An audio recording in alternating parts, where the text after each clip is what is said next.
Well, hell yeah. Welcome to the Center for Indigenous Midwifery's podcast.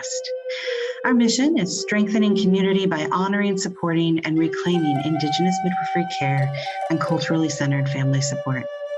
For more information on our programming, visit indigenous-midwifery.org, find us on social media, or tune in for a live Zoomcast offered each month.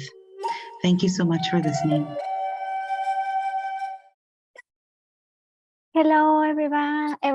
I want to start thanking you for being here today. Good afternoon from, right now I'm here in San Diego. I'm at my office here in Mission Valley, and this is Kumeyaay territory. And then I'm very happy to be here. And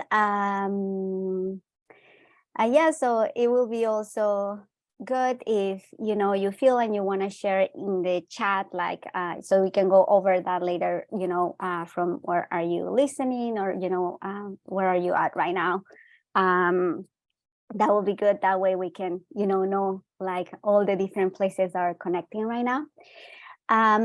So I want to start first again thanking you for being here today. When Marisa asked me to, be part of this or to present, I was like very excited. I feel like, oh my gosh, I'm so excited.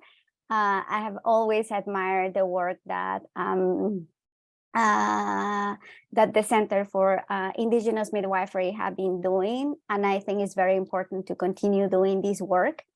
And I come here very humbly to share a little bit about my knowledge and this information that it has been something that I learned through the years, and I have been little by little crafting and getting, more involved. And really, it has been just working with all these women, what have brought to me much more attention to other things or more things that for me are important to share with you today.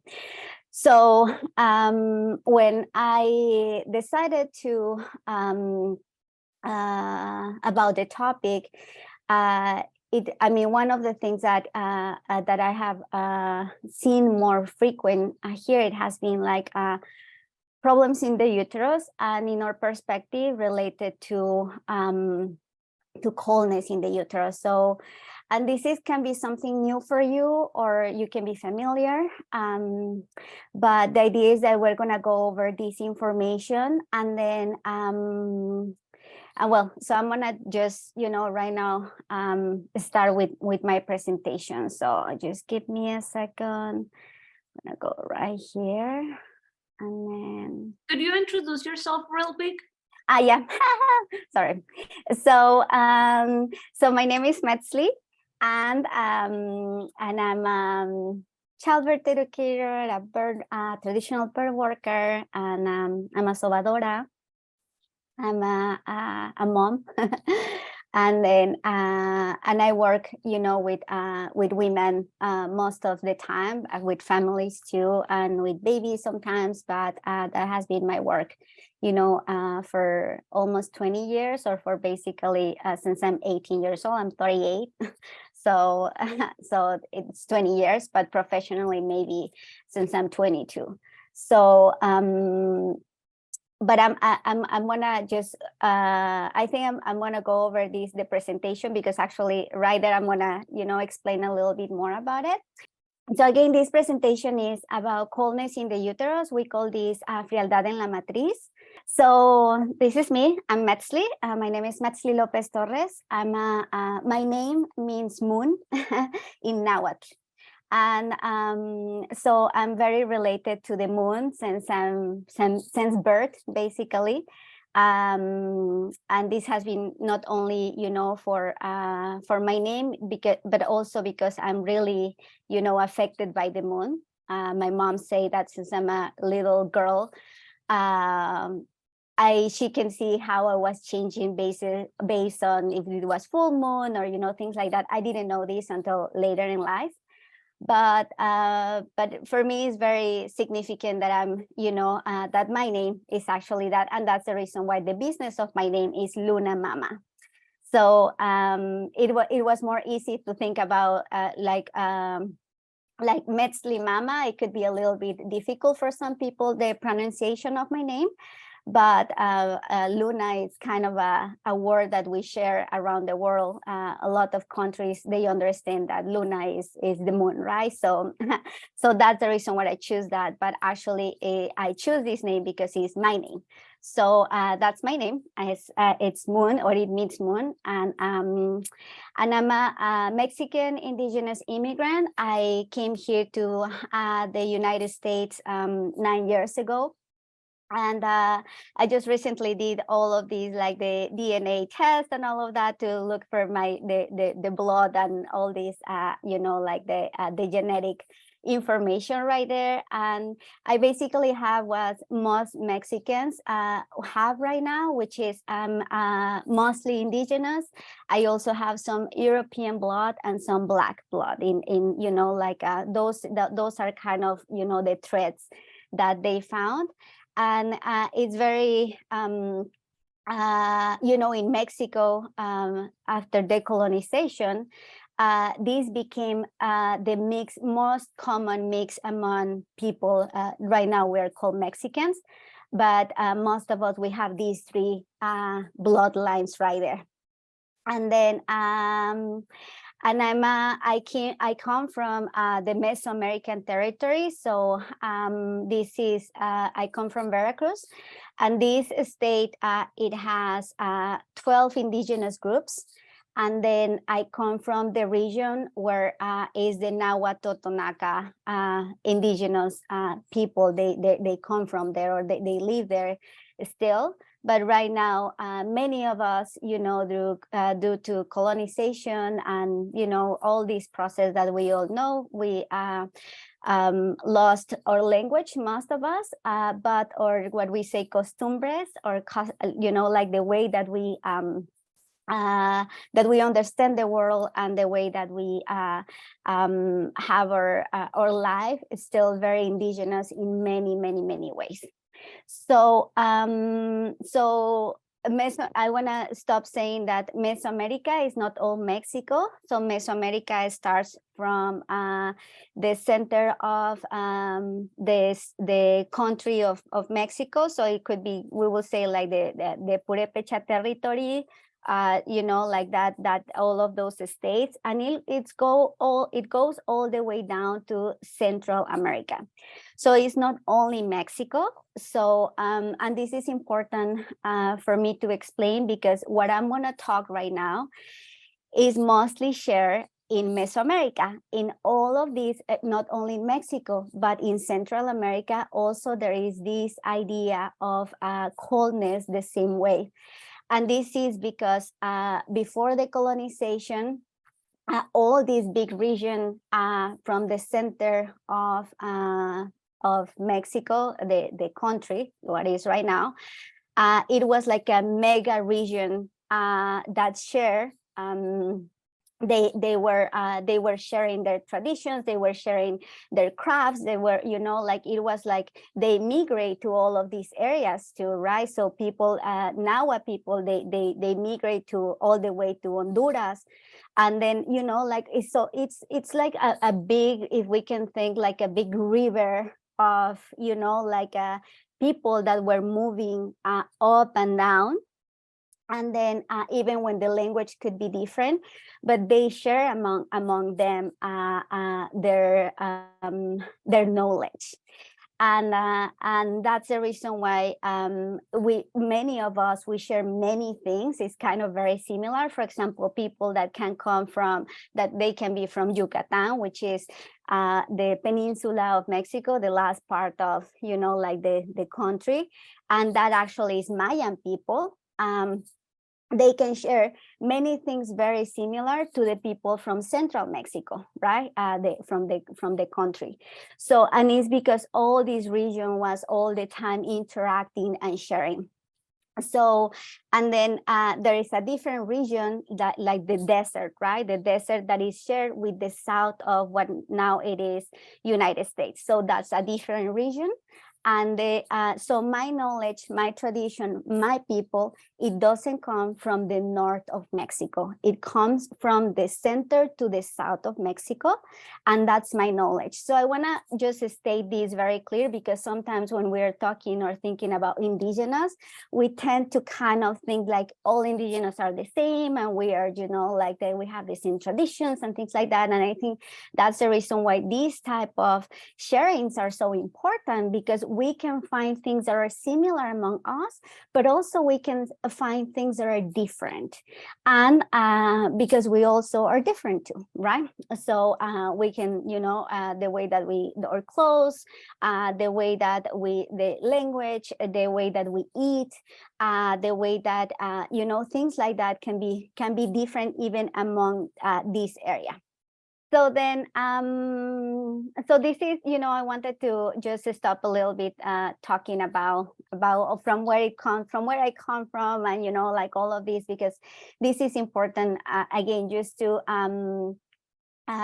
if we're talking about indigenous groups, and, you know, if we identify also as indigenous, then we need to understand from where we come from and from where it comes the knowledge that we have, right? So I just wanted to be clear about this. And then and again, so this is something that is shared among, you know, like the knowledge that I have is a Mesoamerican knowledge, that we will call it right now, although Mesoamerica is like more an academic you know, like term to talk about this mega region. But there was not exactly a name, because there were, like, you know, different empires. Even there were the Aztecs, and then there were like the Mayans in the south, and also there were the Purepecha territory, and, you know, there were like all of these different groups that they were right there sharing all of these. But again, we have these things that are similar. So so I just wanted to state that. So, so I'm a mother, I'm a daughter, I'm a sister, I'm a partner, I'm a girlfriend. You know, I have all these different roles. And but also another thing about me is that I'm an anthropologist. So, and that's the reason why I'm explaining all of this. So I have an academic background. And that means that part of, you know, has been very important for me. It has been researching about what I'm talking about. Because, and all of this is because when I decided at 18, I was 17 years old, when I decided that I wanted to be a midwife. At that time, there was not a midwifery school in the town that I come from. And then there was only one school in San Miguel de Allende. And San Miguel de Allende is in a different state that is called Guanajuato.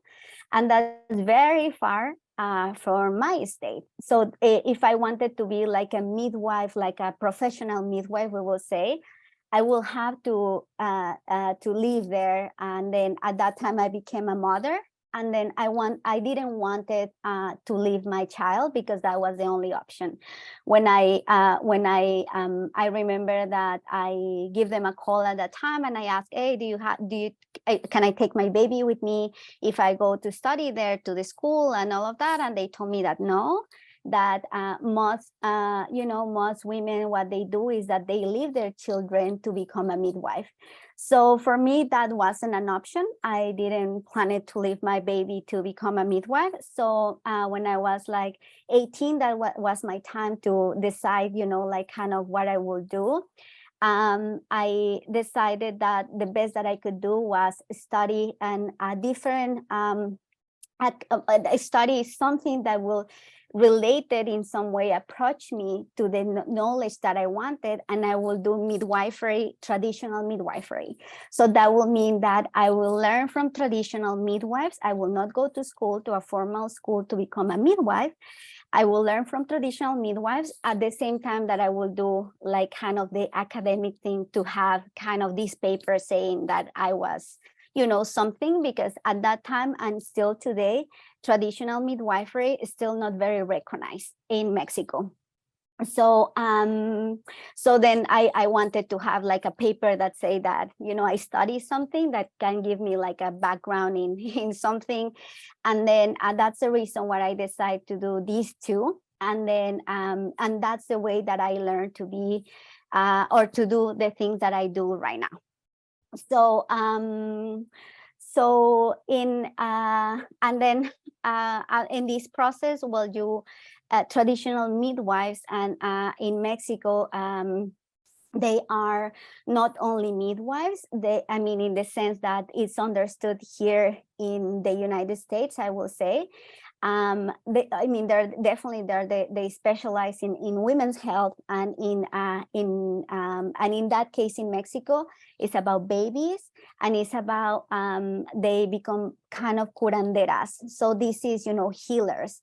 So they not only will support women while they're having when they're pregnant and, you know, during childbirth and postpartum, but they will also, for example, will take kids or men or elder people in case that they have some kind of disease. They will help them out too. So it's like the traditional midwifery in Mexico is very interesting because it's the role is very, very wide and is very important in their communities. So that means that they can be kind of a doctor of the community if among other traditional doctors in the community. For example, we will say el curandero or la curandera. You know, that could be another role. Another role also among all of these traditional healers is el huesero. So it's like, you know, the ones that they work with the bones. And then another one, even there is like a role, a traditional, we will say healer or doctor in this, you know, in this perspective of understanding doctors in a whole different way that is the Western idea, which is, for example, los rezadores, you know, people that pray. So praying is a medicine too. And prayer, being a prayer is not only un rezador or rezadora, it's you heal people with that, right? Because you know there are very specific rituals for very specific diseases, but also these prayers, these rezos, they can be for you know, to ask for rain, or they can be for, you know, like, so this is actually a doctor also in the community, but also it has, again, other different roles in the community. So it's kind of, you know, it's kind of more or less like that. So so I have I will say, the privilege to work with traditional midwives, different ones in different parts of Veracruz, but I basically learned mostly from two that they were close to where I am from, and then one, she passed away during COVID. And then the other one, she's still alive. And then these are, you know, these were very different traditional midwives that were the one that she's still alive. She doesn't practice anymore, but she shared her knowledge. So she's still, you know, like trying to share about plants and about, you know, postpartum and all of this.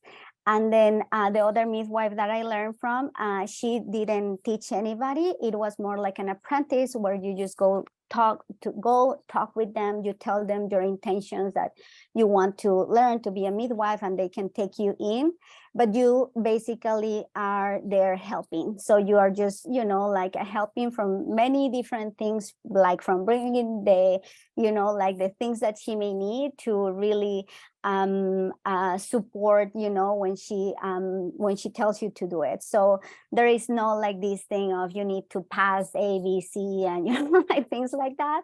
It's much more like organic and natural, and, you know, it's really, you create a very deep relationship with these midwives too.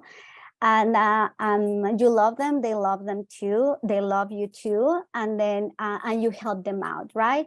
There is no economical pay for this, but what you do is you or what I did in my case is that I also help her to get some clients outside her community, because traditional midwifery, at least in my time when I was doing this, like, you know, more than 15 years ago, the pay for, you know, it was not monetary, or it was very little. It was like 800 pesos, 800 pesos. That's right now in dollars, like what, like $50, $40, something like that. But they, you know, they get other things. So people bring them food, they bring them, you know, like a hen or eggs, or, you know, like things like that. And then also the other thing is that so I help her to get clients outside of the community, clients that were looking, you know, to have a different experience having their babies. I became their doula, and I take them to my own teacher so she can, you know, attend those births. And I, you know, and the agreement was that they will pay her in like 5,000 de 5,000 a 7,000 pesos. So that was like a, you know, a huge increase of money of what she could get from her regular clients, that community. I, you know, that was my way to kind of, you know, bring that income or help her in that way. So it was like that, the way that I learned and the way that I gave back. So it was kind of, you know, in this process. Many midwives that are also sobadoras, or they know basics of sobadas, and then that's the reason why I got this knowledge. It is not because I went to a school to be a sobadora, or because I learned from a specific sobadora. It's actually the sobadas that I did or that I know are the ones that I learned from midwifery. So there are very specific ones to work with, you know, most of the time with women, and then to work with the uterus, and to work also with babies. So those were kind of my, you know, like the things that I learned and the things that I start doing here when I decide that I will, you know, share this knowledge here in the United States. So, and, you know, like part of my big thing, my work has been all this time, because I'm Mexican, because I grew up in a very specific culture, is working with and for women, and empower women in our gifts. So really, you know, return this power that women we need to understand ourselves, to understand our gifts, and to understand our medicine. So to me, this has been more also a part of this work that my teachers, they didn't do in you know, like, you know, the way that I'm doing, but in them there was always this, you know, like they work a lot with women that they were going through so many things. And for me, it was just so important to continue, you know, like empower women in, you know, we can get out of difficult situations. We can, you know, with the support of our communities or families, we can, you know, like really return to ourselves or value. Because I grew up in a society that women were seen as a second-class citizens, and it's very hard for us as women grow up like that. So that's the reason why, for me, and my work is totally dedicated to work for and with women, and that's a big component of the work that I do. So okay, so I'm gonna go to the next one. Okay, so before we begin with, you know, this was my presentation. Before we begin with all of this knowledge, I just want to ask you that, you know, for me, sharing this, it comes very deep from my heart. It's not just, you know, like something that is easy to share, because because it goes really deep on me, and because I feel like we need to always honor this knowledge that comes from very, very ancient time, that there is no books, there are not, really anything that you can access only, honestly, most of the time while you are working with all these healers. And I would just want to take a moment before, we start with all of this, just to, if you're listening, just to, take a deep breath and feel yourself, feel that, how is your heart doing? How is your body doing? If you need a time to drink some water or to go to the bathroom or something like that, just do it right now. Listen to your body. That's key.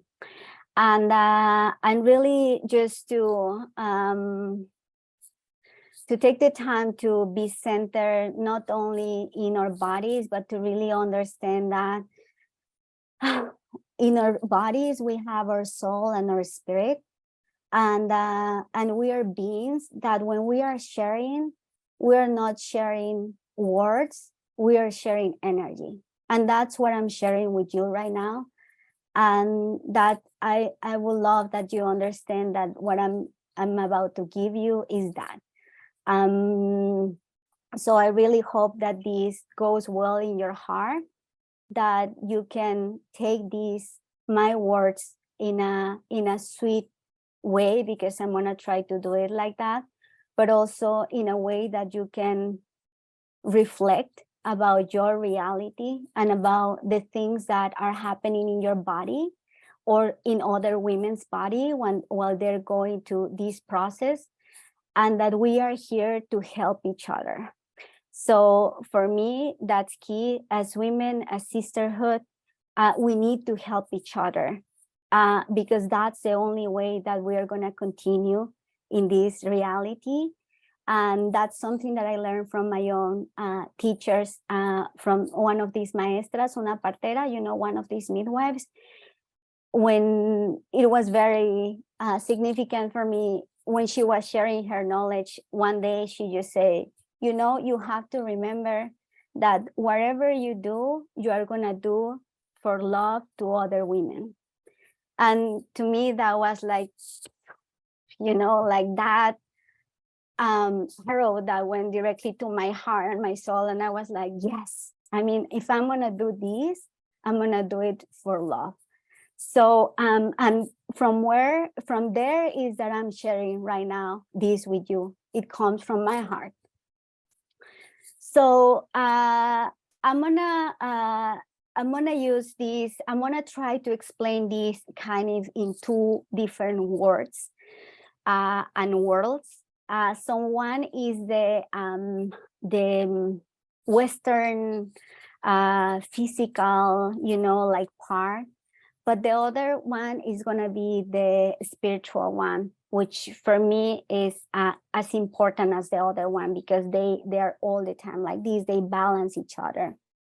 So so the womb, the uterus, the matriz, como nosotros le decimos, as we call it, la matriz, it's it's an organ that is present in most female bodies. Some women, they are born with no uterus, which is very rare cases, but most of us, we have a uterus since we are born with this biological body. It is part of this reproductive system of females. It is the place where we grow our babies when we decide that we want to have babies, and so our babies are going to grow right there. But for us also, it's an energetic point.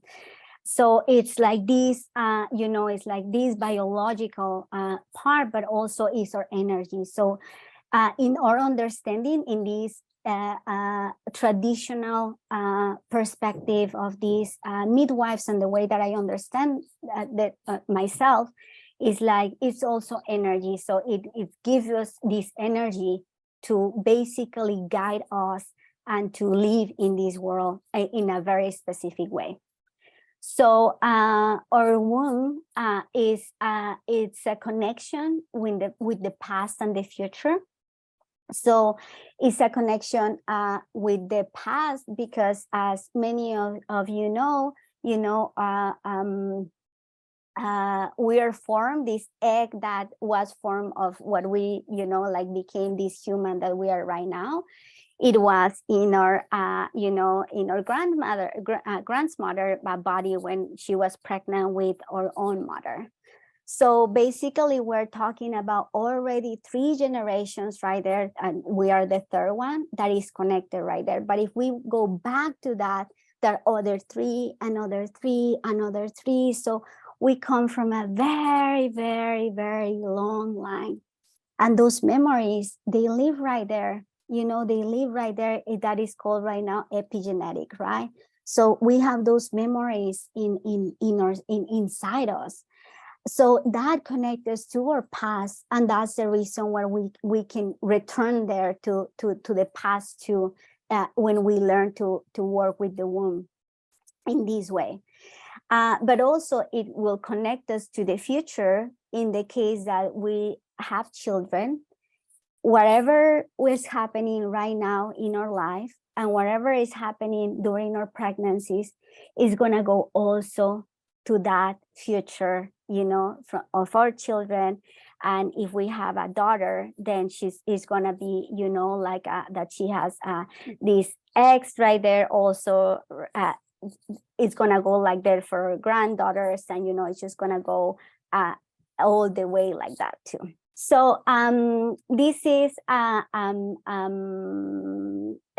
direct connection with our female lineage. So these traditional midwives and these understand, or we understand that this it's gonna connect us with all these female lineages, all this line that comes again from this past. But also our womb is our expression of, or is gonna help us to express our femininity. So is this energy, this feminine energy that we have, and that is right there in our womb. And then when we are working, or when they're, is this energy that will give us kind of the sense of our own femininity, and how we need to move in the world. And of course, is in this biological idea also a biological clock, right? So it's gonna give us like this when we're moving to one stage to another one. When we start our menstruation, then when we are become mothers, and then when we go to our perimenopause and menopause. Like all of these natural biological processes that happen right there, because we have a womb, because we have ovaries, because all this hormonal process that it happens right there. So but also one of the things is that our womb is also our second heart. And many midwives, traditional midwives in Mexico, they believe, and I believe too, we believe that that our heart, that our womb is our second heart. And this is very powerful, because when we are thinking or talking that we have problems in our womb, then for us, we are thinking and we are understanding that there are problems in our heart. So I just want that you sync with this for a little bit, because it's very deep knowledge, it's very, very deep medicine. And so we need to ask ourselves, how is my heart doing, right? How is my heart doing? How is your heart doing? It's okay? Are you having problems in your womb? Are you having, Or pain? Are you having irregular menstruations, fibroids? Are you having these, you know, like all of these? All of that is an expression from your heart. And of course, I'm not talking about this biological heart that we have right here. I'm talking about our emotional heart as women. So, so when we start understanding then that our womb and what happens in our womb is not just biological, it's really spiritual, you see? And in our perspective, in traditional Mexican medicine, we understand that our diseases, they have a spiritual, it's a spiritual imbalance. It comes from the spirit, but actually is the body the one that is gonna express or react to it. But actually, it's most diseases, in our perspective, they come from the spiritual world. So if we have problems in our womb, that means we have a problem that is starting in our spirit. So for us, we need to start treating this problem, the womb, not in this Western idea of pills and removing and cutting and this and that, right? So we need to first start working with the spirit, you see? So then we can heal the physical part. Because if we try to just do the biological part, it's not gonna work. It's gonna return, or it can be even worse because we are not healing the spirit. So in our perspective, we need to work with these two at the same time if we want to heal the womb, but also it goes to many other parts, or basically the whole body. So, okay. So I'm gonna go to the other one. So in traditional Mexican medicine, traditional Mexican medicine right now is what it was before the colonization, indigenous medicine, but then during the colonization and due to all these influences of, you know, what the Spaniards brought with which was not only European, but also was all these African, and was like also, you know, like from Asia, you know, like all of these different knowledge that, you know, it came also with them. And starts, you know, through all these processes of, you know, syncretism. That's how that is called, right? Like this way that was very violent, but at the same time, it was a way of the same indigenous people to cope with, you know, with these very overwhelming changes and reality that say, okay, so now, you know, from having all these gods and goddesses, we're just gonna have ones, but then all these god and these virgins, they became a little bit like, okay, now it's gonna be Tlazolteotl, now it's gonna be, you know, like it was like these kind of, when there were like rituals for Tlazolteotl, or when there were rituals for Chalchihuatlicue, or when there were like all these goddesses, for example, what they did is basically they used the saints of the Catholic religion to kind of mix them with that and became something that is the Mexican thing. So, which is not totally Spaniard, European, but also is not totally indigenous. It's a mix of those two. So that is traditional Mexican medicine. That's the medicine that I practice. And that's the medicine that is most practiced in most all of these in Mexico, in you know, outside of the Western doctors and all of this. So so this is a set of, again, of practices, indigenous practices that were mixed with what it came after the colonization. So I think this is important to mention because many of the plants, many of the herbs, many of the things we use, they're not native. We use native plants, but also we use romero, we use rosemary, we use rosemary, we use rue, we use, all of these are very common, I will say, not only in Mexico, but all through Latin America. And those are not our herbs, those are not our plants. They came with during the colonization, but already right now in the indigenous communities and in all of these traditional Mexican medicine are part of our medicine right now. So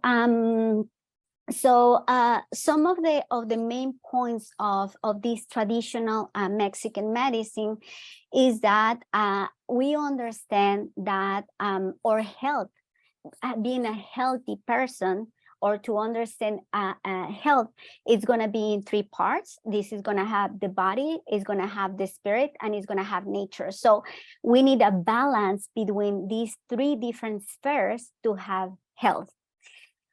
And I see the world this way. For me, it's not only something that I'm explaining you right now. For me, is the way that I see the world. And for me, it's very clear why we have so many diseases right now. And this is for the disconnection that we have with our soul and with nature. Because Western medicine has just focused, and societies right now, they're just focused on the physical part. And they forget that actually we are part of nature.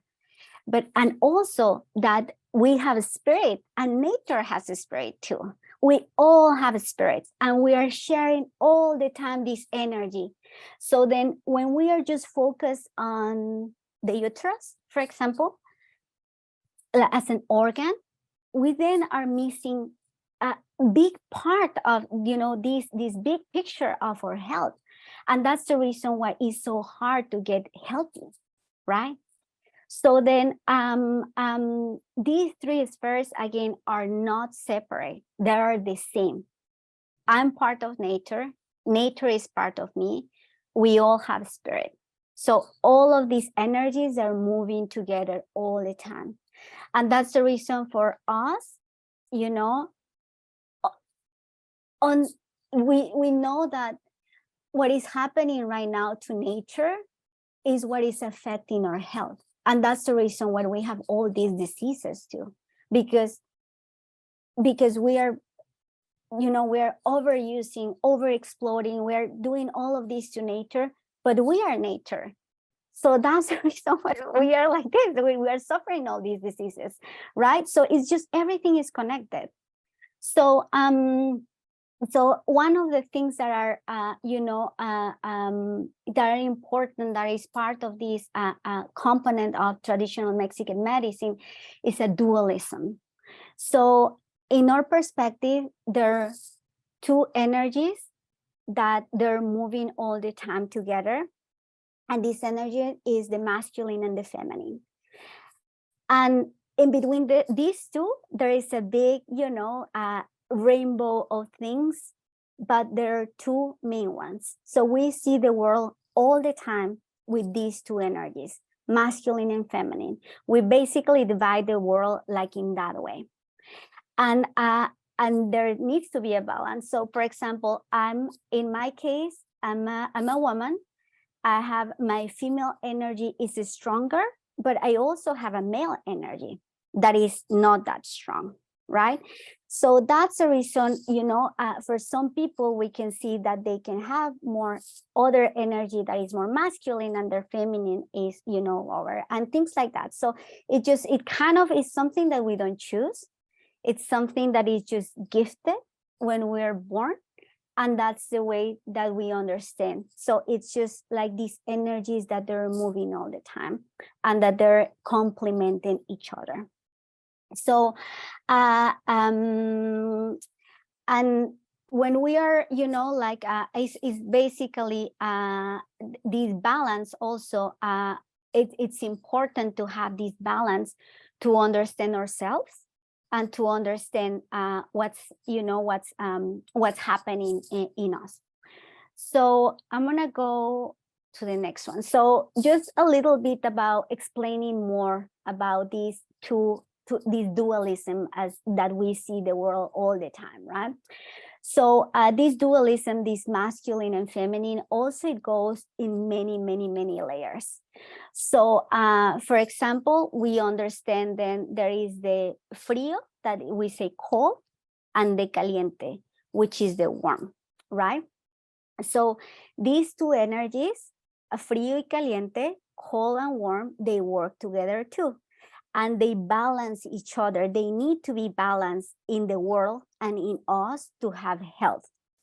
So for example, we understand that the moon is cold. The moon is an entity that for us is cold. And the sun is warm, right? So we can just, in a logic thing, we can think that if we are outside, and if we feel like the moon, unless we live maybe in a very tropical area, but most of the time when there is the moon, it's cold. And when there is the sun, it's warm, right? So it's a little bit in that logic, right? So, but also this happens in our body. So for example, women, physically, we are cold. So you can ask yourself the temperature of your hands, the temperature of your feet, the temperature of your body. Most of the time, women, we tend to run cold. And men, they are warm. So for some of you that have a partner that is a male, you may see that most of the time they're warm, and we go with them and we sleep with them when we're like, oh, you know, warm me up, my hands, my feet, you know, like all of these things, because they're warm, right? And we're cold. But in the emotional aspect, again, these balances, right? We're talking all the time about balances here. It's like these energies that are all the time complementing each other.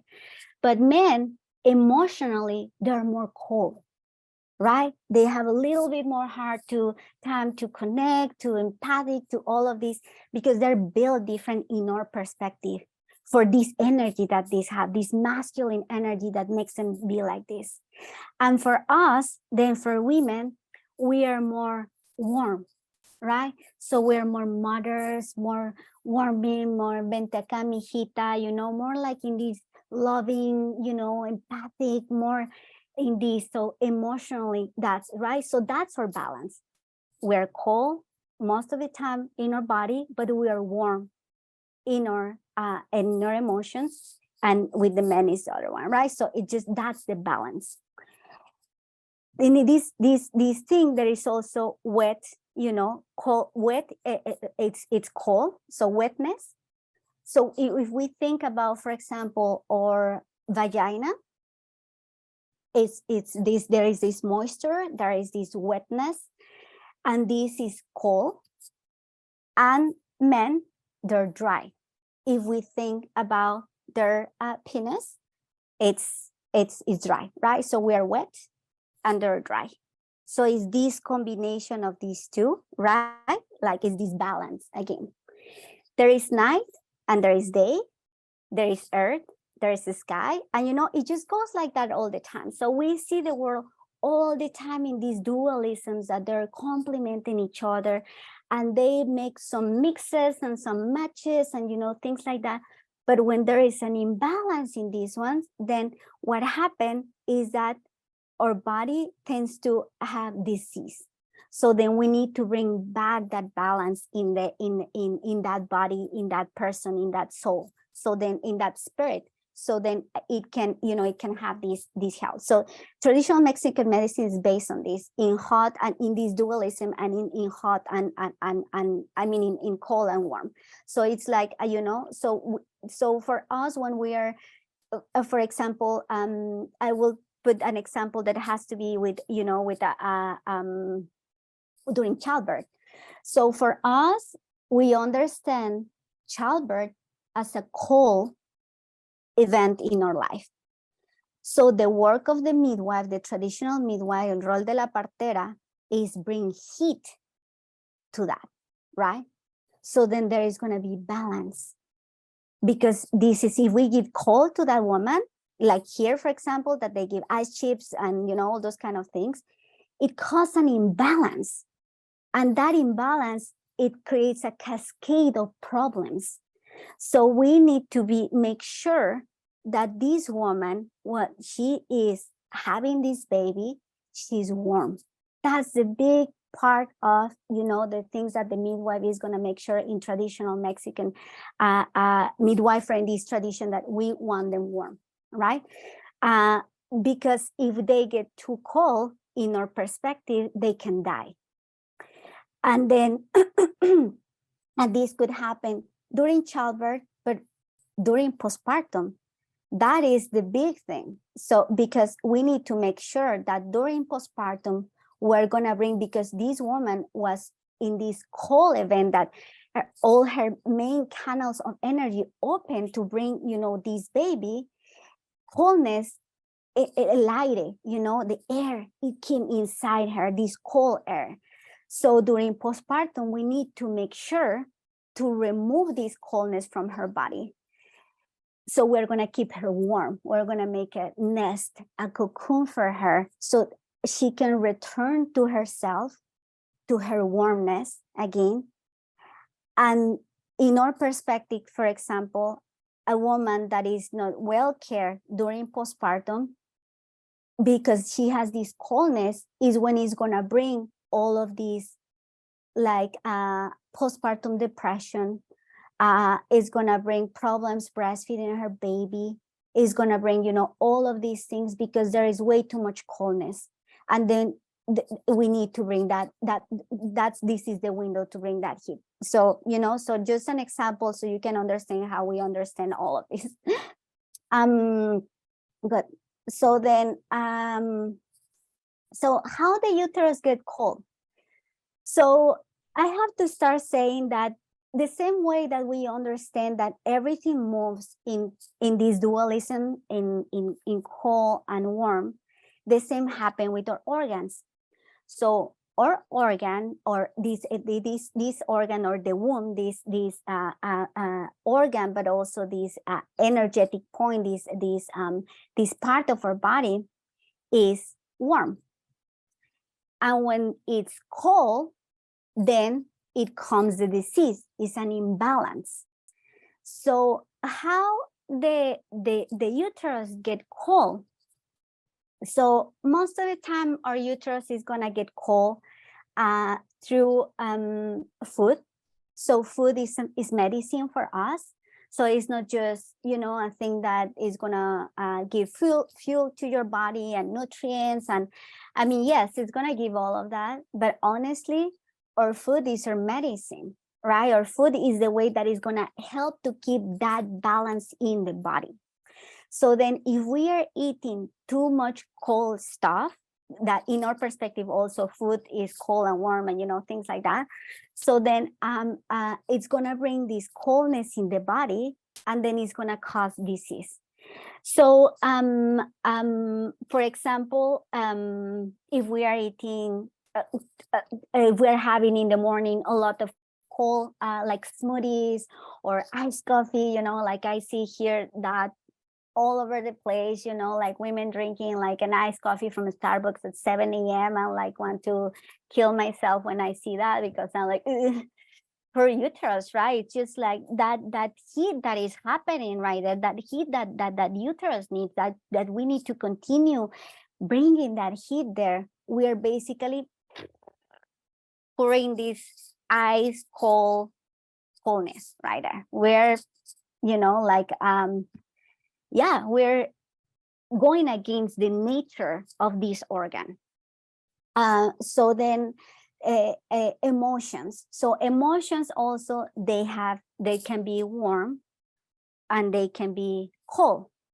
So if we just think about maybe logically an emotion of happiness, if we think about that, well, it maybe because I'm Mexican, maybe for you can be different, but I will say that happiness is warm, right? It feels good. You feel, your body feels nice. It's this warmness. It's like, like this thing that feels good. You see, it's like this warmness. It's like cozy. But trauma, it's cold, right? So then is this the coldness in the body again, right? It's the el aire, it's this air, it's like this entity that is right there that we need to remove. We need to make this emotion warm again, right? Another thing that in our perspective brings disease in the womb and it brings coldness in the uterus is a disconnection with our femininity. So if we are disconnected with this femininity, which, you know, it can be gifted like that, just, you know, it's something that you don't choose, but most likely those persons, they are going to have a cold uterus and they're going to have these problems in our perspective. So this connection with our female lineage too, right? So if we are not connected with our mother, with our grandmother, with all of these, you know, that I just talked, like all of these generation that comes, you know, and we have been due to all kind of things. And right now I'm not gonna, you know, stop on that. But if we have this connection with our female lineage, then also that brings coldness to our uterus. So the big work is restore that, you know, that connection again. Too much cold in the body. You see, like if you are like all the time, you know, like not covering your body, if you don't feel your body, that your body may be cold, but you are not putting a sweatshirt or a rebozo or putting socks or, you know, like those things to keep your body warm, and you're like, I know, I'm just gonna be fine, and, you know, like things like that, that also bring, you know, this imbalance, this coldness. This connection with the natural cycles. So again, with the process that we are going through, are we menstruating? When we are menstruating, how are we connected with that? Are we just ignoring it? Are we just putting a Tampax right there or a cup or whatever? We're like, I'm just going to continue my life like doing the same. Or are we actually, you know, taking the time to this special, amazing time that was gifted to us to going deep inside us, to rest, to be calm? Are we honoring our pregnancies, and the people around us are also honoring our pregnancies? Are these mother taken care of? Is this mother resting? Is this mother getting the help that she needs, this pregnant woman, right? You know, like it's everything. It's just all of that is connected. And that also, if this doesn't happen, that also brings coldness. This abandonment of connection with nature, right? Do we understand our natural cycles? Do we go to sleep when it's night, or are we pushing ourselves to be awake? Do we wake up with the sun and we are, you know, like working out in, you know, when there is this daylight, right? Right now, our societies, they don't work anymore like that, right? It's like you have like a night shift. So you have to be awake and just work through the night and then be sleeping during the day. But what happened at night? There is the moon. And the moon is cold. She's going to bring you cold to your body. You see, so we kind of live in ways that are totally disconnected to nature and our nature and the way we naturally built to function. And that's the reason when we have all these imbalances. And that's the reason why we have all these problems in our uterus, because we are living ways that are not built for our life, that they're not healthy for us and the way that we were built, or at least that's the way that we understand. So are we, you know, are we working also with the earth? Are we planting our food? Do we have a plant that we take care of, right? Can we take the time to look at the flower blooming? You know, are we going outside for walks? You know, like things like that, as simple, that can really connect us to that, you know, to that nature that we are part of. We are not disconnected. Again, we're just part of it. If we're not doing this, then that causes coldness, imbalance in the womb. And of course, abandonment of this spiritual world. So you know, if we don't have a spiritual practice, and I'm not talking about religion and being religious and going to church or anything like that. I don't do any of that, but I have a spiritual practice, and we acknowledge our own spirit. That's the reason why for me, it was very important right now, before I start sharing all of this, to talk to your spirit, not just to your brain, you see, because for me, you're not just a brain, you're not just a biological thing. For me, you're a spirit right there listening, because I'm sharing my spirit with you. You see, are we acknowledging this when we're interacting with people, when we're serving women, when we're serving other people, when we're with our children, when we're working? Are we doing that? Or we just forget all the time, and we're all the time in the computer and the cell phone, and you know, what's happening? You see? So these disconnections, all of these cause wholeness too, right? We're disconnecting. So what are the symptoms of having a cold uterus? So heavy periods that we have to use like 3 pads, you know, like in a regular day while we're bleeding, and we soak them, you know, in 4 hours or things like that. Irregular periods. It's normal that during the first years, while we are starting menstruating, we have, or periods are still in that process of regulate themselves. But if we took good care of our womb at that time, they're going to regulate most of the time, like in the following 2 years or something like that. But if you are 32, 35, 30 something, 20, whatever, and you're still having irregular periods, then we're talking that there is, again, this coldness that's still there, that enter from all of these things that I mentioned before. And you need to work on that, because that's one of the symptoms of coldness in the uterus.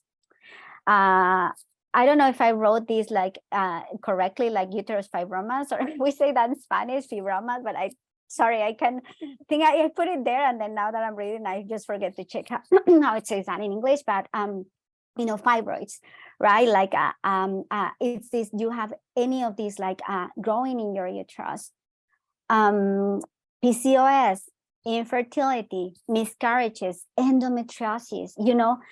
For me, it has been quite interesting just to find, like, here in Western world, when you read about endometriosis, what all these papers, they say, some of them, they're like, well, now there is like this gene and, you know, all of these, but what most is more the common knowledge is like, we don't know what it happens. We don't know how a woman gets endometriosis. It's kind of like a mystery.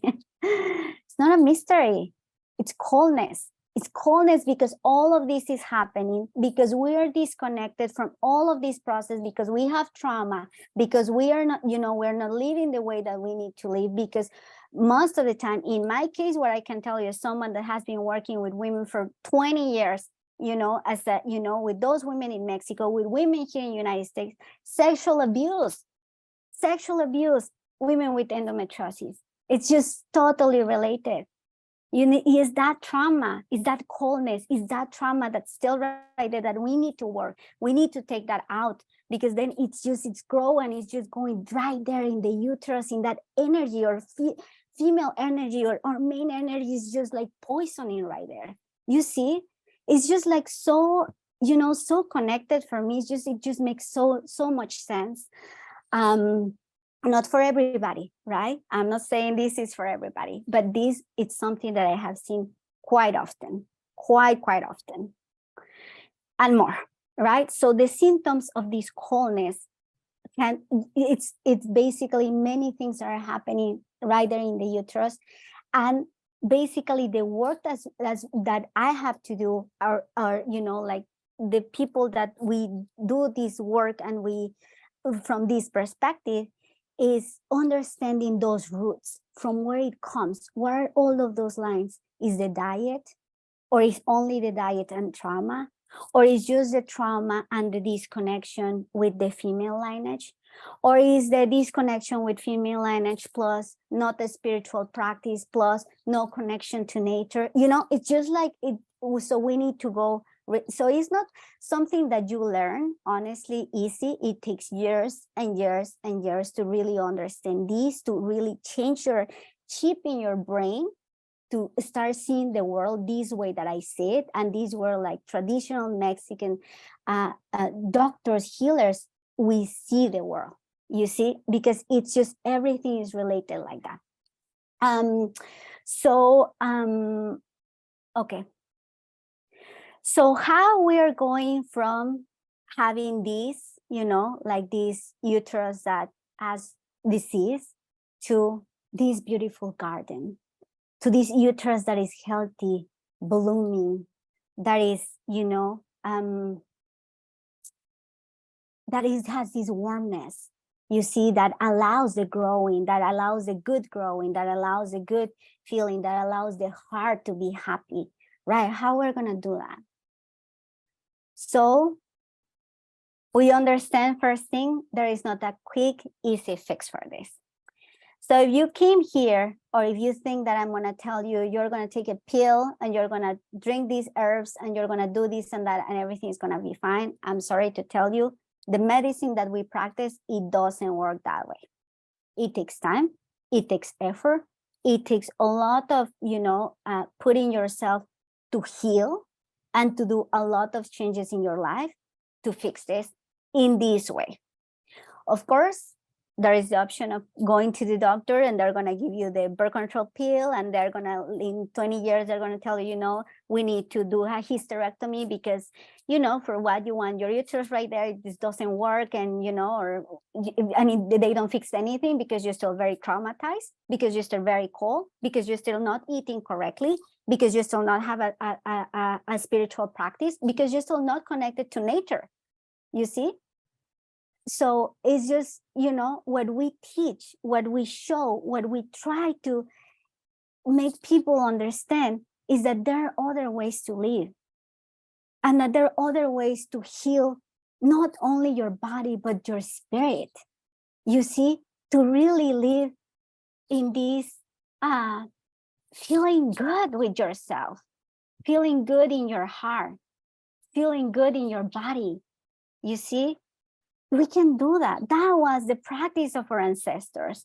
They were amazing people working to, like, I'm all the time, like, thinking, man, why are we still thinking that wellness is just this Western thing? And our people, Mesoamerican people, they were very healthy people.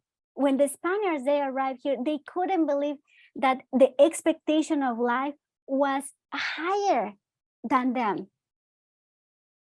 They have practices of taking care of the body, of their diet, of temazcales, of doing sobadas, of like brushing their teeth. I mean, amazing, amazing things. You see, it was really understanding the body as a temple, as this part that is sacred. You see, that our body is sacred, and it needs to be our priority all the time, because our body was a gift, you see? It's not just something that you were randomly here. No, you come from a spiritual world. You are a gift to the world, you see, and you are here because you have a purpose, and you need to understand that if you want to heal, you see? And it's beautiful when we start understanding this, because we say, yes, it's true. You see, our ancestors, they saw this, they knew it, and that's the way they treat their people. We need to remember this. We need to return to this, because we need to change the way that we're living, because we're in big disease, big time, all the time. This is not the, we didn't come to this. So we need to remember, this is very serious. And so there are things that you can do to start this journey if you're looking for an answer, if you're looking for a way to start. And this may look very simple, and again, maybe not be the answer that you were expecting to get from me, but honestly, these simple things are the hardest things. So you need to start a connection with your body.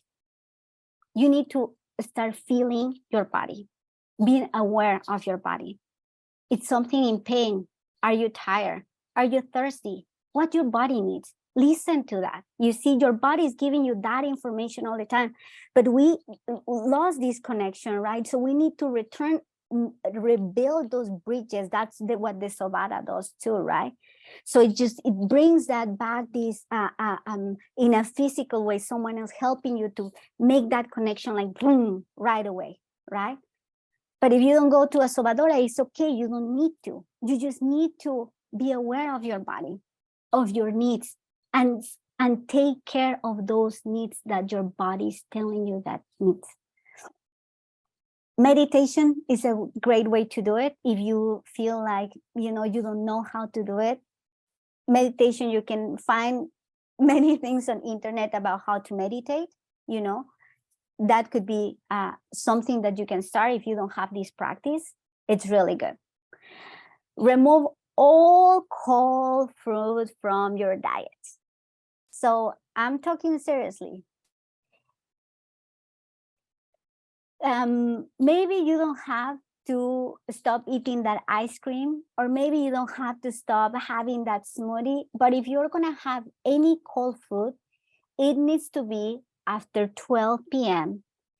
once that you already got the sun energy, right? So the first thing that you need to do during the morning, and this is very important if you have a woman, if you're a woman, if you have daughters, listen to this. If you have daughters, don't give them cold food in the morning. We need to learn to feed ourselves correctly, and we need warm food. You can have bone broth, you can have a tea, you can have eggs, you can have anything that is cooked, that is warm. You can have a sweet potato baked, you can have oatmeal, you can, but no cold. No smoothies, please. No iced coffee. No any of that. No like a cold yogurt, like directly from the fridge. Like that's super cold, you see? So it needs to be like warm, or at least room temperature. And after 12 p.m., then you can have your cold stuff that you like, but in moderation, right? So maybe if it's really hot outside, maybe if it's the summer and you're sweating already, things like that. But if you can avoid cold, and this is specifically for women that they have already very painful menstruations, that they're with all PCOS, that they have fibroids, that avoid cold as much as you want. And mostly also during your period. You should not have anything cold, anything, not a single thing of cold food. Bring warm, hot food to your diet as often as you can, right? So again, just make sure this is gonna be part of your daily practice, something that you're gonna do every day. Wear socks. Most of the time, our hands, they should be warm, and our feet, most of the time, they run cold, a little bit cold. If you feel right now, just try to think, for example, in my case right now, my feet are cold because I forgot to bring socks. That most of the time I do, but I was late, so I was like, just running. But my feet are covered most of the time. I don't walk like barefoot or like zero, nothing of that, you see? And when you go with the abuelitas, they tell you all the time, the grandmas, no andes así, ponte zapatos. You see, like, don't walk like that. You need to wear socks, you need to wear shoes, you need to llévate un suéter, put a sweater, like, cúbrete la cabeza, like, you need to cover your head, like, things like that. Those are all ways. They're not all wives, they're not all things. They're very real things. And it really, that helps to keep that heat, that natural heat that we have in our body. Let's see. And this one, I'm just trying to see. And wear your faja, during moon time. So very important to make sure that like you keep your warm, warm, but also this is not for everybody, not all the time. But if you feel that you have coldness in your body, really try to start just covering your womb during moon time. You can wear a faja, you can wear a rebozo, you can put like double layer or something right there. You know, it's up to you. It doesn't have to be a faja. We use faja because that's our tradition, right? But you can, you know, like, and start seeing those differences, start seeing how your body feels with that, how, you know, how it feels better and better.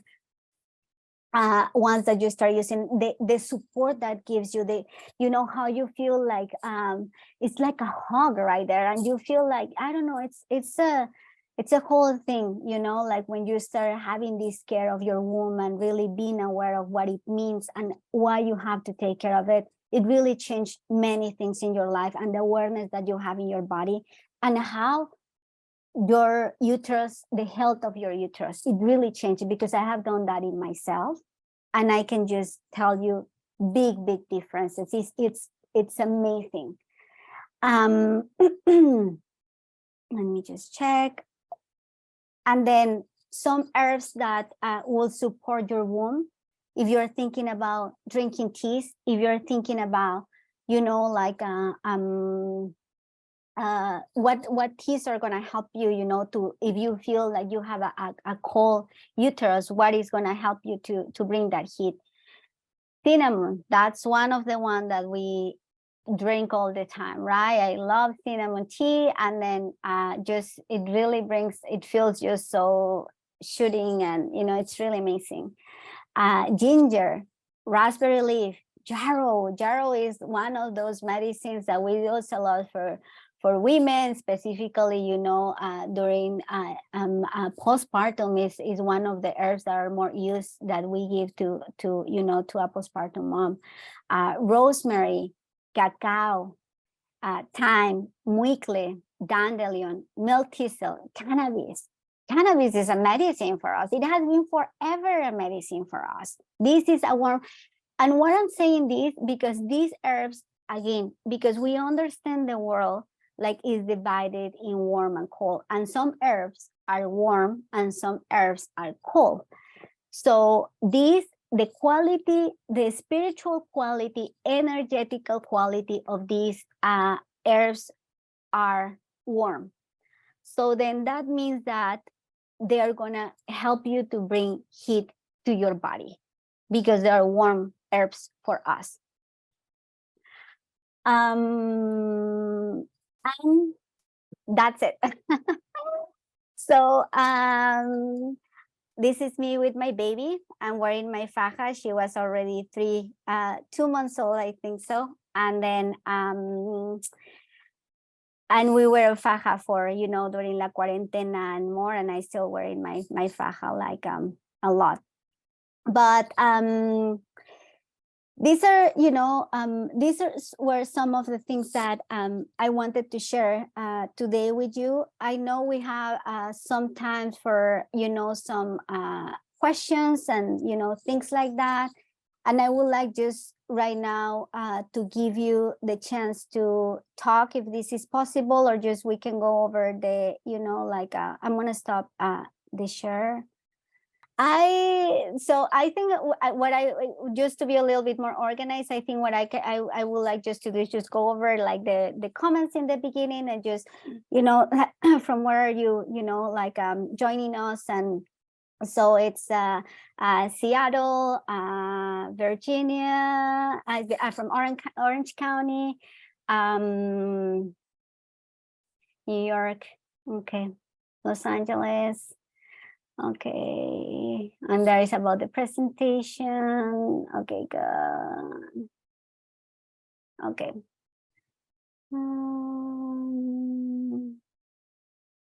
So thank you, you know, for your comments, for, you know, like you're mentioning about you feel inspired also for, you know, like this the passion. I just get very passionate too. So because I love this, and I love women, and I love to help. So this is my thing for real. And then that just, I just wanna, inject you with that if I can, because we should love ourselves and love among us too. I see so many questions in the chat that are really good.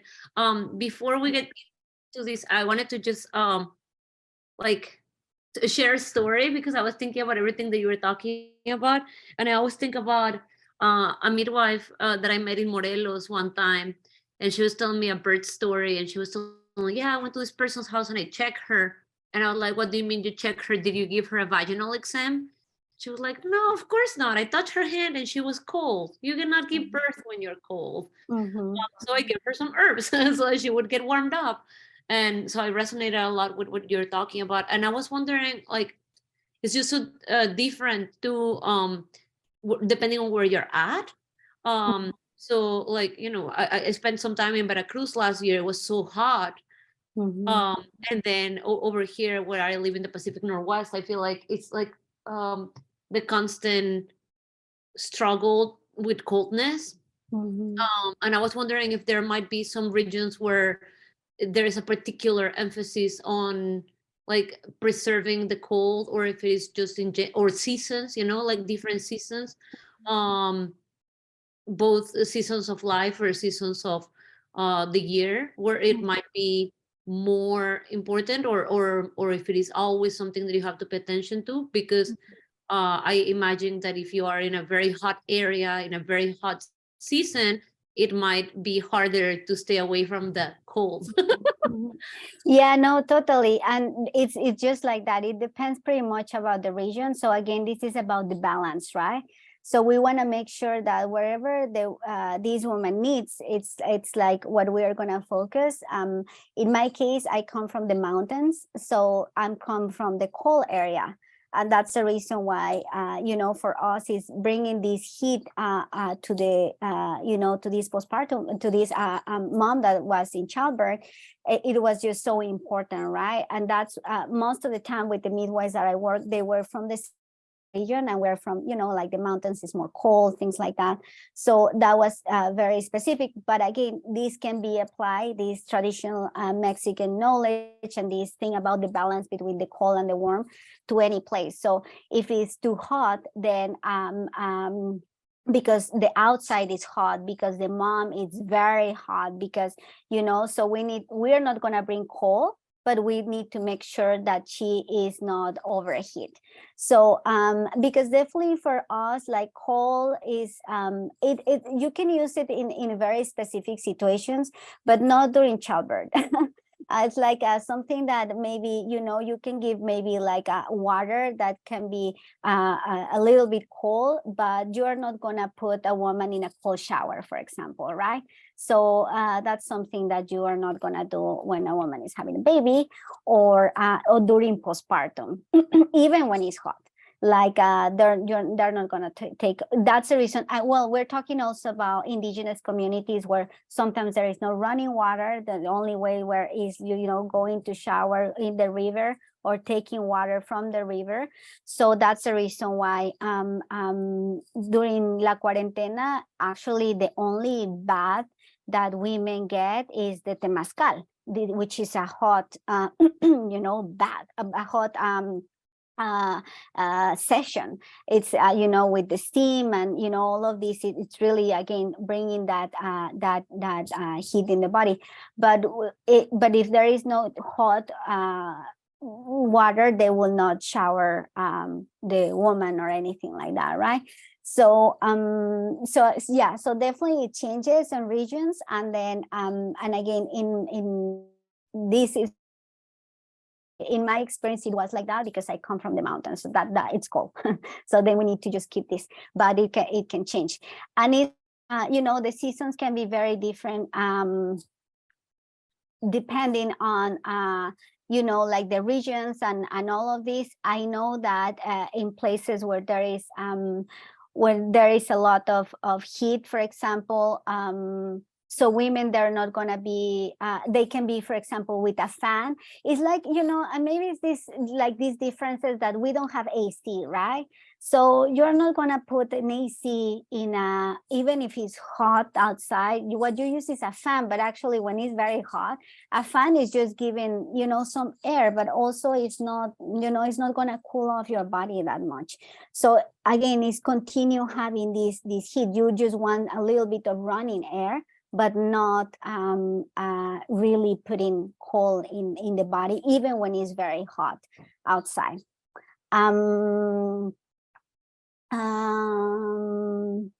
Okay, so I hope this answered the question. That's a great answer. I saw Citlali had her hand up. I don't know if Citlali still wants to talk. I see a lot of questions in the chat box. But Citlali, if you want to talk, you can unmute yourself. Okay, can you hear me? Yes, we can. Yes. Okay. I was already writing it into the chat box. First of all, thank you, Metztli, for your for sharing your energy. I really appreciate everything you're sharing. I just had 2 questions. And I don't know if they're too off topic or if they're even to the point, but are there any things like before, during, or after sexual activity that should be avoided to protect the delicate balance of the uterus energy? And do birth control methods create any type of imbalance with the warmth or the you know, with the womb? Those were my questions. And also, what are there fruits that are considered? Are they all considered cold? I was just wondering that. Those are my questions. Okay, good. Thank you. So, so sex for us is definitely, you know, it's warm, right? And we can feel like after having sex, most of the time we're sweaty. So, it's, so the idea of this is really, you know, like,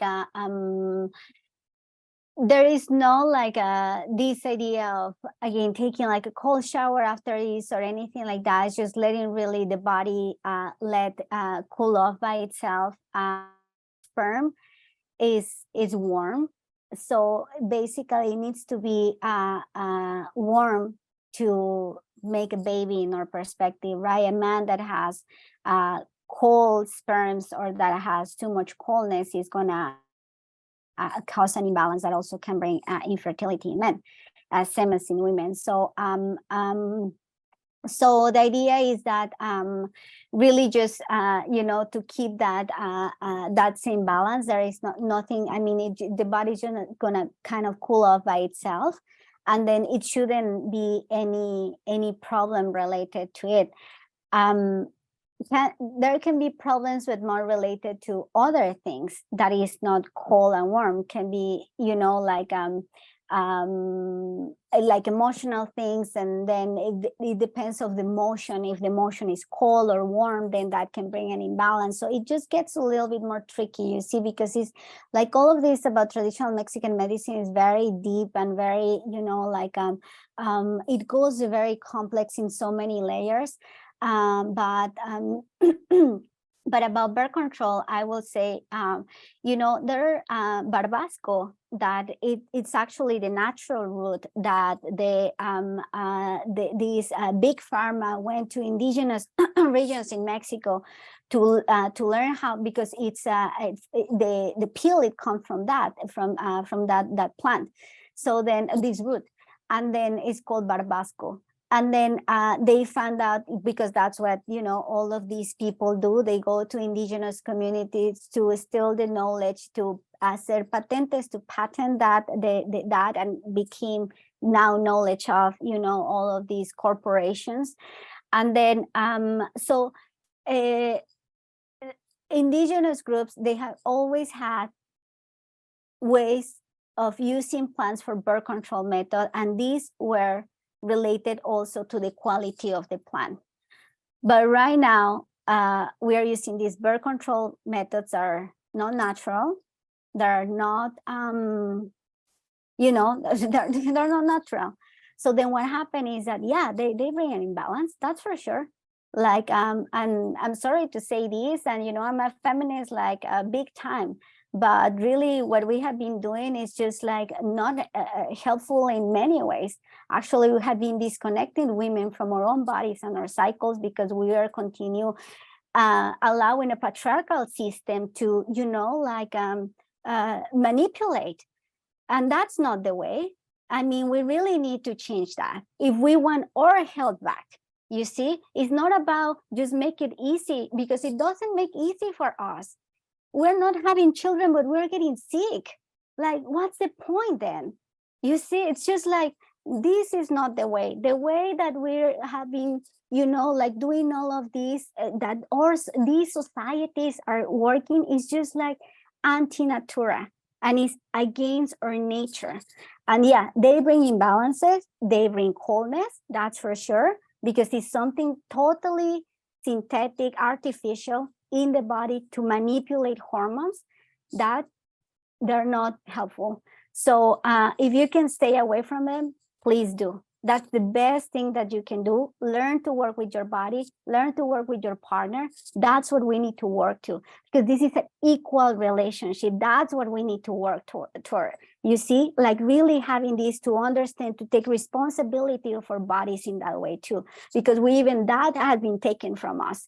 So then we really need to return to that. But they definitely they're herbs, and they were these herbs that that were used that right now, you know, they're not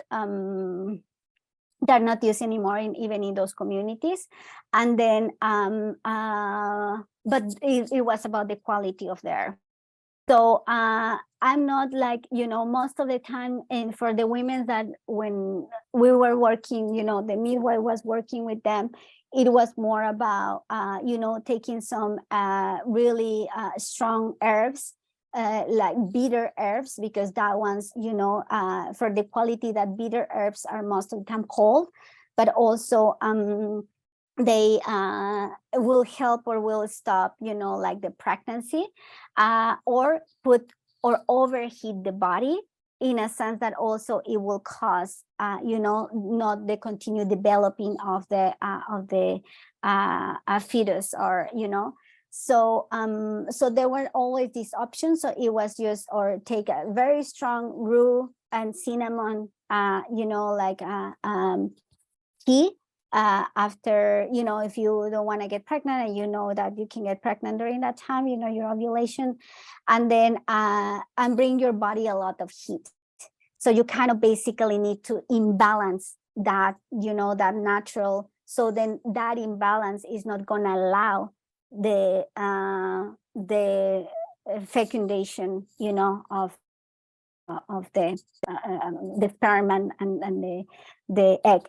So steams, you know, like there were also some of the things that were used, like very strong steams using bitter herbs, and then drinking that too. So that was one kind of some of the recommendations, but honestly, there was not like a specific thing that used as a birth control method.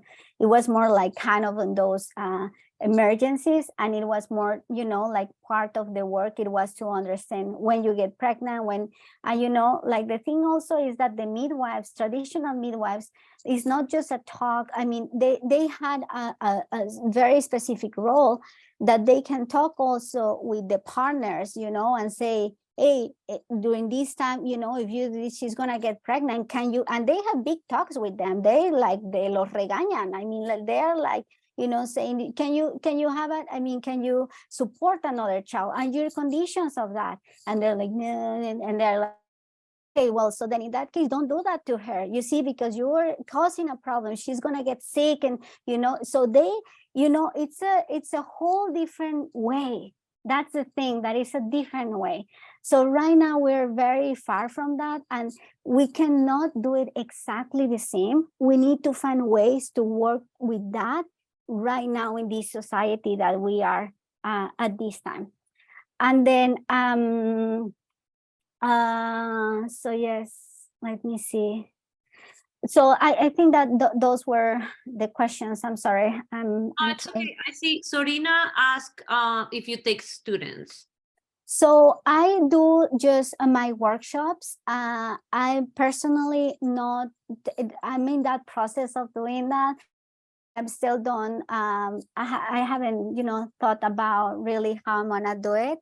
The thing about taking students, like for me, it's like a big commitment because I did that for myself too, when it was my time.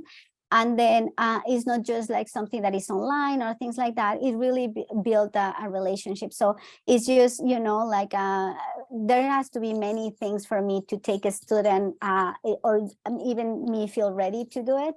But right now, the only way that I teach is through my workshops, and that's the best way to get in contact with most of this knowledge. And then what I always suggest is try to find a teacher, a maestra, close to you after you get this knowledge that she's willing to take you as an apprentice. So then, because this takes years and years and years, so it's really, and it's not in books. I mean, some of the information, yes, right now it's in books, but it's not something that you just, just kind of read like a few books. And it's about being there present, and it's about way of life too. So that is like the other thing. But yeah, that's right now that's the situation. And then Gabriela asks, what teas do you recommend to bring warmth to the womb during pregnancy? So during pregnancy is honestly just warm things. That's the way that you're gonna keep your womb warm. Or in case that there is like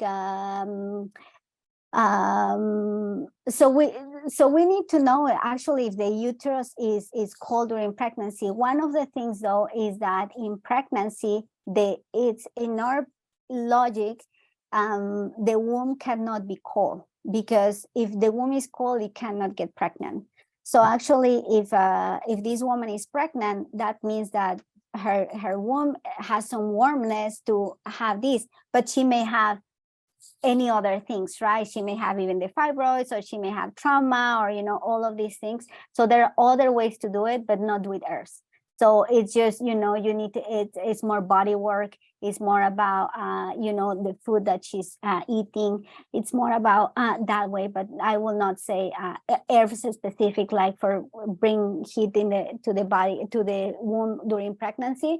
It doesn't work that way. That is only when you are not pregnant, or when you want to get pregnant, or during postpartum. But during pregnancy, because the baby also is warm, so you don't want to put a lot of warm right there, because again, that can bring imbalance.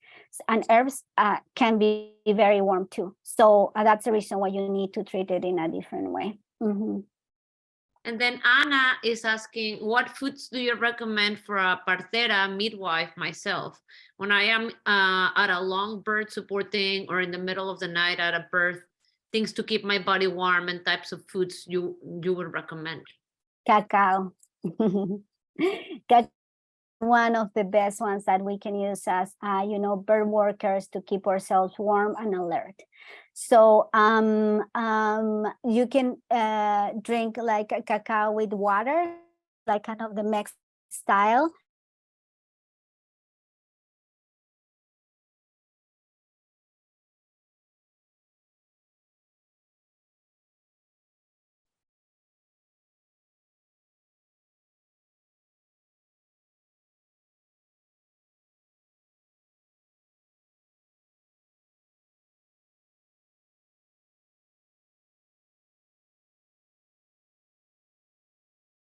Them to have, it was having cacao.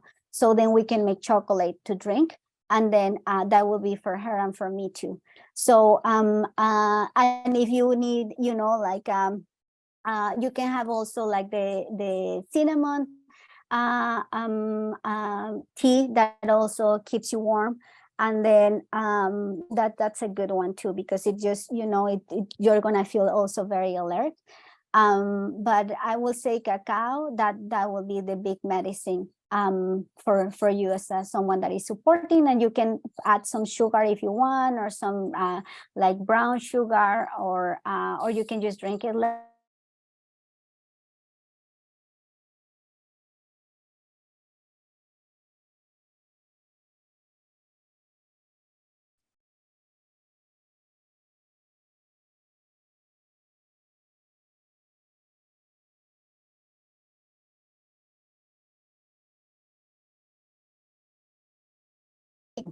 what exactly country, but when we drink cacao, cacao has medicine too. Cacao is a very special sacred seed. And it allows us not only to be alert and warm, but actually to get information. So then that was the reason why many midwives, at least the ones that I work with, they will say, you know, you also can drink cacao because that is going to give you, you know, it's going to open something like that, you kind of like an awareness very specific to be very present to see signs when, you know, things are happening right there. So, and I have used it and it's honestly a great medicine, but we need to start a relationship with cacao too. So again, it's not just about going and buying, it's about starting a relationship with the plants, starting a relationship with the seeds, and really understand that these seeds have a spirit too. So you are calling the spirit of the cacao to help you in wherever you are, you know, in that need that you have to help that woman. So then it's like, you know, it's very sacred thing. And then but you can start, you know, drinking that and see how it feels. Then I see a question from Maribel that says, how do I start my spiritual practice? Talking to my mom, in parentheses, deceased, or praying, or any ideas? Yeah, so definitely, you know, a spiritual practice is first sitting with yourself. So it's, you know, you are the main spirit. You are, you know, the creator of your own, you know, you are the main source of that energy. So then it's really about going, you know, in yourself. So as I mentioned, meditation is a great way to do it. You know, we have access to meditation, even, you know, YouTube videos, things like that. Most of the time, all of this is done through breathing. So we need to breathe and feel our body. And we breathe in traditional Mexican medicine, not just because, you know, with all of this Western idea of what amazing is to breathe and, you know, all the benefits that it brings, is because we believe that air has a spirit. So when we're breathing, we're bringing the spirit of the air inside us. So we're asking that spirit to help us in what we need, right? So we're bringing that spirit in our lungs, in close to our heart, right? So we're bringing that spirit and we're asking, you know, to help me, to help you, to, you know, like, and then to start guiding you. And then, and really starts like that. So light a candle, we always need an altar, you know, all of this for us having altares, all of this traditional midwifery is about praying, about altares, about candles, about the elements, about copal, about, you know, all of that. And really, you know, about bringing all this energy together. So you can start just putting an altar with whatever things cause you. You should have some water there. You should have a candle, and you should have something that is symbolic for you. Could be a stone, a picture, flowers, you know, spirits say like flowers. Those are the elements, right? Like los elementales, decía una maestra. Entonces, so you can just, you know, like bring those things in your altar. You sit right there, and then you start just breathing, holding that energy of the air to help you, and then feel and start feeling what your body feels. You see, no thinking, is feeling. Feel your feet, feel your legs, feel your hips, feel your vulva, feel your uterus, feel your abdomen. You know, you start, you know, like step by step, just feeling. And then is when you're going to start getting this information. And it can be very healing, even just doing that. Sometimes we don't need to go to talk to our moms, and, you know, it's good to do that too. Or, you know, like having, I don't know, like fix everything with the partner, or, you know, like, because we cannot do those things all the time. You know, we cannot control people. We need to release that. That's not part of it. This is about personal healing. This is about how we're going to heal ourselves, not how we're going to heal my mom, my brother, my, you know, no, it's about ourselves and the practice, the care that we have with our body and our spirit. We need to center the return to ourselves. Thank you for that. That's awesome. Then there is another question about fruit. Like, is fruit considered cold too? Anything uncooked, like salads or raw? Yes, So that's a great question. So some fruits are cold and some are more in the, we don't call them warm, but we call them templadas.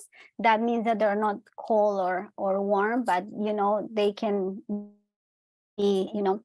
So most of the time fruits that they have a skin and that you have to peel that skin, they're gonna be cold inside. So whatever you have to peel the skin to eat it, that's cool. But also it depends where they grow. So it gets more complicated. So for example, the ones that are, you know, like they're on the floor, you know, like those vines or things like that, that they, we will say, for example, sandia, right? Like watermelon, that's a big one, cold. I mean, it has that huge skin. It grows on the floor. I mean, it's just like cold. Melons, you know, all of that is very cold. But for example, we can think about a peach, right? That it's right there up, it's growing, it's receiving the light that is warming this fruit, and that you're gonna eat the skin actually. So that one is more templada. An orange, for example, orange are cold, pineapples are cold, you know, like, so all of those are cold, like the ones that you have. So that will be an easy way. Not all of them, there are exceptions of this, but I will say just start with this and see how it feels. So and then you're gonna feel it, right? You're gonna start feeling that. And again, it's a balance. You know, I know a lot of people, they have for breakfast like fruit. You can have your fruit, but don't have like a smoothie or like super cold strawberries, blueberries, you know, all those things that they come from your fridge. If they were outside and they were, you know, their room temperature, you can eat them, but with something warm. So then you're gonna balance off those temperatures. So for example, you're not gonna eat it with yogurt because yogurt is cold, but maybe you can have them with oatmeal, or maybe you can have them with piece of bread, you know, and I don't know, like it's just like really about being creative about this and just thinking like that you don't have to give that much cold to your body. But honestly, I would recommend, what I do with my clients is like no yogurt, not fruit in the morning. I'm sorry. It's like you want to get better, you need to have cooked food in the morning every single day. So then, and then they see changes. I mean, they come here like 3 weeks after, and they're like, I start feeling different. I'm like, totally. I mean, it's like, it's not magic. It is a real thing, you see? So, but feel your body. You see, that's the most important thing, because your body is the one that it gives you, you know, our ancestors, all these people, they didn't come with the knowledge. It was about really having a deep relationship with the ingredients, with everything, and how it feels. How it feels when I drink water, how it feels when I eat this mushroom, how it feels, you know, and that, because when we're really connected with our body, we can feel those things. It's pretty amazing, but we can. It's just that we are very far from that, but we can build this relationship. Yeah. We're about to run out of time, but there's still a couple questions. And one that is interesting is the new trend for good health has been cold water plunges. I also have heard that a lot of people talk about cold showers and the benefits of taking cold showers. The questions they have is, as women, should we stay away from these, or does it just depend where we are in our cycle? Like we don't do it during menstruation, but we do it other times. Or it's more like that second part. There is a line of traditional Mexican medicine that is called hydrotherapy. And, you know, there, of course, you don't have like all the modern things that, you know, like they have right here, but you have rivers, you have like waterfalls, you have all of that. And those, they have medicine. And those, sometimes the person needs this, right? They need this medicine. So, so it depends pretty much for what you wanted. So if you're asking me about, you know, like it's my understanding, because I don't know too much about this, but what I understand is that this cold, what it brings is that it helps your immune system. It activates like all of this. I will say, take herbs, eat well. they have a healthy life, your immune system is going to be great. You don't need cold showers. But you know, it depends pretty much what's the purpose of that cold thing. And then if there is other ways to treat whatever you want to treat with these cold things. And again, I want to say all of this is from traditional Mexican medicine from a very specific region of the world. You know, like if I say this to maybe someone that comes from all that snow and all, it's just gonna be different, right? Because like, so it's just really, you know, there are many ways to understand this world. There are many ways to understand our bodies, and this is just one. Western world is a different one. Chinese is a different one. Ayurvedic is another one. There are many ways, many. Which one is the correct? That this is not about this. This is not about being just right and say this is the best and the perfect. This is the one that I practice. This is the one that comes from my lineage. This is the one that I'm sharing. But it's not, you know, and we need just to think about this and really see what is for us the best, what works the best. And I will say, just follow that. Mm-hmm. And then, well, one last question, and then we should close it because it is and like our time is ending, and we really appreciate your time, Metztli. Gracias. So there it says, if our male partner smokes cannabis, is it considered too cooling to his body and it kills sperm? So no, actually cannabis is warm. So what happened is that with men that they smoke way too much weed, they are overheat. So what happened is that they can have infertility for that reason. So cannabis is good. It's a good medicine. But if you overdo it, it can bring way too much heat to the body, and then it's gonna kill the sperm, or it's gonna not be helpful, you know, for and the sperm is not gonna. But yeah, cannabis is warm. So actually, you know, that's the reason why we use cannabis in, you know, like pomadas, you know, things that we put in our body to for the muscles, and you know, because it brings that heat. But everything is about balance, right? So if we are doing way too much with everything, it's also not good. So this is about the balance and just understanding that way. Yeah. Awesome, thank you. I don't know if anybody has any final parting words before we say goodbye, good night.